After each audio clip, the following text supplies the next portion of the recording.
ಎಲ್ಲರಿಗೂ ನಮಸ್ಕಾರ ವೀಕ್ಷಕರೇ, welcome back to my channel. ನಾನು ಅನುಶ್ರೀ.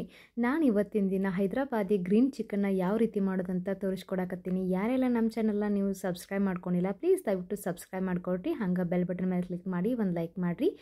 ಬನ್ನಿ ಇವತ್ತಿನ ನಾವು ಸ್ಟಾರ್ಟ್ ಮಾಡೋಣ ಅಂತ. ಮೊದಲೇದಾಗಿ ನಾನು ಇಲ್ಲಿ 1 kg ಅಷ್ಟು ಚಿಕನ್ನ ತೊಗೊಂಡಿದ್ದೀನಿ. ಕ್ಲೀನಾಗಿ ವಾಶ್ ಮಾಡಿ ಇಟ್ಕೊಂಡಿದ್ದೀನಿ. ಇಲ್ಲಿ ನಾನು ಮಸಾಲೆಗೆ 6 ರಿಂದ 8 ಮೆಣಸಿನಕಾಯಿನ ಹಾಕ್ಕೊಳ್ಳಕತ್ತೀನಿ. ಹಾಗೆ ನಾನು 1 ಹಿಡಿಯಷ್ಟು ಕೊತ್ತಂಬರಿ ಸೊಪ್ಪು, ಹಾಗೆ 1 ಹಿಡಿಯಷ್ಟು ಪುದೀನ ಸೊಪ್ಪನ್ನ ಹಾಕ್ಕೊಳ್ತಾ ಇದ್ದೀನಿ. 1 ಕಪ್ನಷ್ಟು ಗೋಡಂಬಿ ಹಾಕ್ಕೊಳ್ತಾ ಇದ್ದೀನಿ ನೋಡಿರಿ. ಇದಷ್ಟು ನಾನು ಚೆನ್ನಾಗಿ ಸ್ವಲ್ಪ ನೀರು ಹಾಕ್ಕೊಂಡು ನುಣ್ಣಗೆ ಪೇಸ್ಟ್ ಮಾಡಿ ಇಟ್ಕೊಳ್ಳೋಣ ಅಂತ. ಈ ಕಡೆ ಚಿಕನ್ನ ಏನು ನಾವು ಕ್ಲೀನಾಗಿ ವಾಶ್ ಮಾಡಿ ಇಟ್ಕೊಂಡಿದ್ದೀನಿ ನೋಡಿರಿ, ನಾನು ಸ್ವಲ್ಪ ಅರಶಿನ ಹಾಕಿ ವಾಶ್ ಮಾಡಿ ಇಟ್ಕೊಂಡಿದ್ದೀನಿ. ಈ ರೀತಿ ಮಸಾಲೆ ರುಬ್ಬಿದ್ದನ್ನು ಹಾಕ್ಕೊಳ್ಳೋಣ. ಹಾಗೆ 1 ಕಪ್ನಷ್ಟು ನಾನು ಮೊಸರು ಹಾಕ್ಕೊಳ್ಳತ್ತೀನಿ.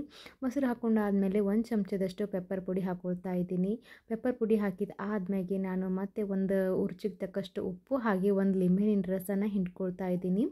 ಈ ರೀತಿ ಲಿಂಬೆಹಣ್ಣಿನ ರಸ ಇದಷ್ಟು ನೀಟಾಗಿ ಹಿಂಡ್ಕೊಂಡು ಆದಮೇಲೆ ನಾವು ಇದನ್ನು ಸ್ವಲ್ಪ ಚೆನ್ನಾಗಿ ಮಿಕ್ಸ್ ಮಾಡ್ಕೊಳ್ಳೋಣ ಅಂತ. ಈ ರೀತಿ ಮಸಾಲೆ ಪೂರ್ತಿ ಎಲ್ಲದಕ್ಕೂ ಹತ್ಬೇಕು ನೋಡಿರಿ. ಹಂಗೆ ಆ ರೀತಿ ನಾವು ಚೆನ್ನಾಗಿ ಮಿಕ್ಸ್ ಮಾಡಿಕೊಂಡು ಒಂದು ಅರ್ಧ ಗಂಟೆ ನಾನು ನೆನೆಯೋಕೆ ಬಿಡ್ತೀನಂತ. ಒಂದು ಅರ್ಧ ಗಂಟೆ ಆಗೈತಿ. ಈ ಕಡೆ ಈ ಚಿಕನಿಗೆ ನಾವು ಒಗ್ಗರಣೆನ ಹಾಕ್ಕೊಳ್ಳೋಣ ಅಂತ. ಮೊದಲೇದಾಗಿ ಗ್ಯಾಸ್ ಹಚ್ಕೊಂಡ್ಬಿಟ್ಟು ನಾನು ಒಂದು ಬಾಳ್ಗೆನ ಬಿಸಿಟ್ಕೊಳತ್ತೀನಿ. ಅದಕ್ಕೆ ನಾನು 1 ಕಪ್ನಷ್ಟು ಎಣ್ಣೆನ ಹಾಕ್ಕೊಳಕತ್ತೀನಿ ರೀ. ಎಣ್ಣೆ ಹಾಕ್ಕೊಂಡಾದ್ಮೇಲೆ 2 ಇಂಚಿನಷ್ಟು ಚಕ್ಕೆ, ಹಾಗೆ 3 ಲವಂಗ, ಹಾಗೆ 2 ಏಲಕ್ಕಿ ಮತ್ತು 1 ಚಮಚದಷ್ಟು ಕಾಳು ಮೆಣಸನ್ನ ಹಾಕ್ಕೊಳ್ತಾ ಇದ್ದೀನಿ. ಇದಿಷ್ಟು ಚೆನ್ನಾಗಿ ಎಣ್ಣೆಯಲ್ಲಿ ಫ್ರೈ ಆಗಲಿ. ಈ ರೀತಿ ಮಸಾಲೆ ಹಾಕೋದ್ರಿಂದ ತುಂಬ ಚೆನ್ನಾಗಿ ಅನಿಸುತ್ತೆ. ಅದು ಫ್ಲೇವರ್ ಎಲ್ಲ ಬಿಡತ್ತೆ ನೋಡಿ, ತುಂಬ ಚೆನ್ನಾಗಿ ಅನಿಸುತ್ತೆ. ಹಾಗೆ ನಾನಿಲ್ಲಿ 1 ಕಪ್ನಷ್ಟು ಸಣ್ಣ ಕಟ್ ಮಾಡಿದ್ದೆ ಉಳ್ಳಾಗಡ್ಡಿನ ಹಾಕ್ಕೊಳಕತ್ತೀನಿ. ಈ ಉಳ್ಳಾಗಡ್ಡಿದ ಹಸಿ ವಾಸನೆ ಪೂರ್ತಿ ಹೋಗಬೇಕು ನೋಡಿರಿ. ಹಂಗೆ ಆ ರೀತಿ ನಾವು ಚೆನ್ನಾಗಿ ಎಣ್ಣೆಲ್ಲೇ ಫ್ರೈ ಮಾಡ್ಕೊಳ್ಬೇಕಾಗತ್ತೆ. ಇವಾಗ ನಾನು 2 ಚಮಚದಷ್ಟು ನಾನು ಅಲ್ಲ ಬೆಳ್ಳುಳ್ಳಿ ಪೇಸ್ಟ್ನ ಹಾಕ್ಕೊಳಕತ್ತೀನಿ. ಈ ರೀತಿ ಅಲ್ಲ ಬೆಳ್ಳುಳ್ಳಿ ಪೇಸ್ಟದ ಹಸಿ ವಾಸನೆ ಎಲ್ಲನೂ ಹೋಗಬೇಕು ನೋಡು, ಅಲ್ಲಿವರೆಗೂ ನಾವು ಸ್ವಲ್ಪ ಚೆನ್ನಾಗಿ ಎಣ್ಣೆಯಲ್ಲಿ ಫ್ರೈನ ಮಾಡ್ಕೊಳ್ಬೇಕಾಗತ್ತೆ. ಇವಾಗ ನಾನು 1 ಚಮಚದಷ್ಟು ಅರಿಶಿನ ಪುಡಿ, ಹಾಗೆ 2 ಚಮಚದಷ್ಟು ನಾನು ಧನಿಯಾ ಪುಡಿ, ಹಾಗೆ 1 ಚಮಚದಷ್ಟು ನಾನು ಗರಂ ಮಸಾಲೆನ ಹಾಕ್ಕೊಳ್ತಾ ಇದ್ದೀನಿ. ಈಗ ಗರಂ ಮಸಾಲೆ ಮತ್ತು ಧನಿಯಾ ಪುಡಿನ ಮನೆಯಲ್ಲೇ ಮಾಡಿಟ್ಕೊಂಡಿರ್ತೀನಿ. ನೀವೇನಾದರೂ ಹೊರಗಡೆದು ಯೂಸ್ ಮಾಡ್ತಿದ್ರೆ ಯೂಸ್ ಮಾಡ್ಬೋದು. ಇವಾಗ ಈ ಮಸಾಲೆನ ಪೂರ್ತಿ ನಾನು ಚೆನ್ನಾಗಿ ಎಣ್ಣೆಲೆ ಮಿಕ್ಸ್ ಮಾಡಿಕೊಂಡು ಎಣ್ಣೆಲೆ ಫ್ರೈನ ಮಾಡ್ಕೊಳ್ಳೋಣ ಅಂತ. ಈ ಪೂರ್ತಿ ಎಲ್ಲದ್ರದ್ದು ಹಸಿ ವಾಸನೆ ಹೋಗ್ಬೇಕು ನೋಡಿರಿ. ಇವಾಗ ರುಚಿಗೆ ತಕ್ಕಷ್ಟು ಉಪ್ಪನ್ನು ಹಾಕ್ಕೊಳ್ತಾ ಇದ್ದೀನಿ. ಉಪ್ಪನ್ನು ಸ್ವಲ್ಪ ನೋಡ್ಕೊಂಡು ಹಾಕ್ಕೊಳ್ರಿ, ಯಾಕಂದ್ರೆ ಮೊದಲೇಕ ನಾವು ಕಲಿಸುವಾಗ ಹಾಕ್ಕೊಂಡಿರ್ತೀವಿ ನೋಡಿರಿ, ಅದಕ್ಕೆ. ಸೊ ಹಾಗಾಗಿ ಸ್ವಲ್ಪ ಉಪ್ಪನ್ನ ನೋಡ್ಕೊಂಡು ಹಾಕ್ಕೊಳ್ರಿ. ಇವಾಗ ಇದು ಪೂರ್ತಿ ಎಣ್ಣೆಲ್ಲ ಈ ರೀತಿ ಬಿಡಬೇಕು ನೋಡಿರಿ. ಇವಾಗ ನಾವು ಈ ಚಿಕನನ್ನು ಹಾಕ್ಕೊಳ್ಳೋಣ ಅಂತ. ಮಿಕ್ಸ್ ಮಾಡಿ ಇಟ್ಕೊಂಡಿದ್ದೀವಿ ನೋಡಿರಿ ಮಸಾಲೆನ, ಅದನ್ನು ಈ ಚಿಕನ್ನ ಹಾಕ್ಕೊಂಡ್ಬಿಟ್ಟು ನಾವು ಸ್ವಲ್ಪ ಚೆನ್ನಾಗಿ ಮಿಕ್ಸ್ ಮಾಡ್ಕೊಳ್ಳೋಣ ಅಂತ. ಈ ರೀತಿ ಇದಕ್ಕೆ ಇವಾಗ ಏನು ನೀರು ಹಾಕೋತಾ ಇಲ್ಲ, ಸ್ವಲ್ಪ 1-2 ನಿಮಿಷ ನಾನು ಎಣ್ಣೆಲೆ ಸ್ವಲ್ಪ ಬೇಯಿಸ್ಕೊಳ್ತಾ ಇದ್ದೀನಿ ನೋಡಿರಿ. ಇವಾಗ ಈ ರೀತಿ ಸ್ವಲ್ಪ ಚೆನ್ನಾಗಿ ಕುದಿ ಬರ್ತಿರುವಾಗೆ ನಾನು 1 ಕಪ್ನಷ್ಟು ಏನು ಮಸಾಲೆ ಏನು ಕಲಸಿಟ್ಕೊಂಡಿದ್ವಲ್ಲ ಅದೇ ಪಾತ್ರೆಗೆ ನಾನು 1 ಕಪ್ನಷ್ಟು ಬಿಸಿನೀರು ಹಾಕ್ಕೊಂಡು ಇದಕ್ಕೆ ಹಾಕ್ಕೊಳ್ತಾ ಇದ್ದೀನಿ. ಹಾಕ್ಕೊಂಡು ಆ್ಯಡ್ ಮಾಡಿಕೊಂಡು ಒಂದು ಪ್ಲೇಟ್ ಮುಚ್ಚಿ ನಾವು 5 ನಿಮಿಷ ನಾವು ಕುದಿಯೋಕೆ ಬಿಡೋಣ ಅಂತ. ಲೋ ಫ್ಲೇಮ್ ಒಳಗೆ ಇಟ್ಕೊಳ್ರಿ, ಗ್ಯಾಸನ್ನ ಲೋ ಫ್ಲೇಮಲ್ಲಿ ಇಟ್ಕೊಂಡು ಚೆನ್ನಾಗಿ ಕುದಿಸ್ರಿ.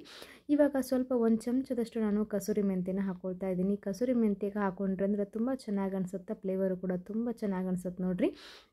ಇವಾಗ ಇದನ್ನು ಸ್ವಲ್ಪ ಚೆನ್ನಾಗಿ ನಾವು ಮಿಕ್ಸ್ ಮಾಡ್ಕೊಳ್ತಾ ಇದ್ದೀನಿ.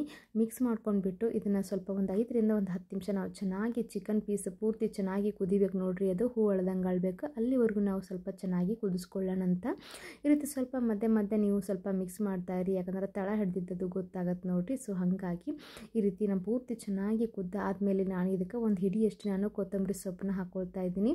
ಕೊತ್ತಂಬರಿ ಸೊಪ್ಪು ಹಾಕ್ಕೊಂಡು ಸ್ವಲ್ಪ ಚೆನ್ನಾಗಿ ಮಿಕ್ಸ್ ಮಾಡಿಕೊಂಡು ಮತ್ತೆ 1-2 ನಿಮಿಷ ನೀವು ಚೆನ್ನಾಗಿ ಕುದಿಸ್ಕೊಂಡ್ಬಿಟ್ರೆ ಅಂತಂದ್ರೆ ಈ ಗ್ರೀನ್ ಚಿಕನ್ ರೆಡಿ ಆಗತ್ತೆ ನೋಡಿರಿ.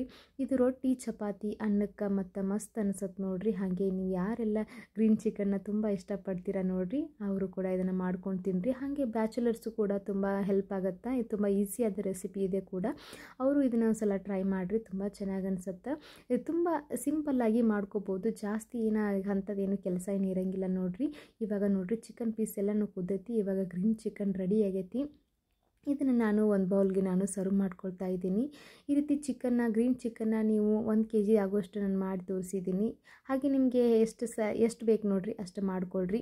ಹಂಗೆ ನೀವು ಸ್ವಲ್ಪ ಇದಕ್ಕೆ ಮೇಲ್ಗಡೆ ಸ್ವಲ್ಪ ಕೊತ್ತಂಬರಿ ಸೊಪ್ಪು ಹಾಕ್ಕೊಂಡ್ರಿ ಅಂತಂದ್ರೆ ಮಸ್ತಾಗಿರೋ ಗ್ರೀನ್ ಚಿಕನ್ ರೆಡಿ ಆಗ್ತೈತಿ. ಇದು ರೊಟ್ಟಿ, ಚಪಾತಿ, ಅನ್ನಕ್ಕಂತೂ ಮಸ್ತ್ ಕಾಂಬಿನೇಷನ್ ಅನ್ಸುತ್ತೆ ನೋಡಿರಿ. ಈ ನೋಡಿದ್ರಲ್ಲ ಈ ರೀತಿ ಗ್ರೀನ್ ಚಿಕನ್ನ ಯಾವ ರೀತಿ ಮಾಡೋದಂತ ನಿಮಗೆ ತೋರಿಸ್ಕೊಟ್ಟಿನಿ. ಯಾರೆಲ್ಲ ನಮ್ಮ ಚಾನಲ್ನ ನೀವು ಸಬ್ಸ್ಕ್ರೈಬ್ ಮಾಡ್ಕೊಂಡಿಲ್ಲ ನೋಡಿರಿ, ಪ್ಲೀಸ್ ದಯವಿಟ್ಟು ಸಬ್ಸ್ಕ್ರೈಬ್ ಮಾಡ್ಕೊಳ್ರಿ. ಹಂಗೆ ಬೆಲ್ ಬಟನ್ ಮೇಲೆ ಕ್ಲಿಕ್ ಮಾಡಿ ಒಂದು ಲೈಕ್ ಮಾಡಿರಿ.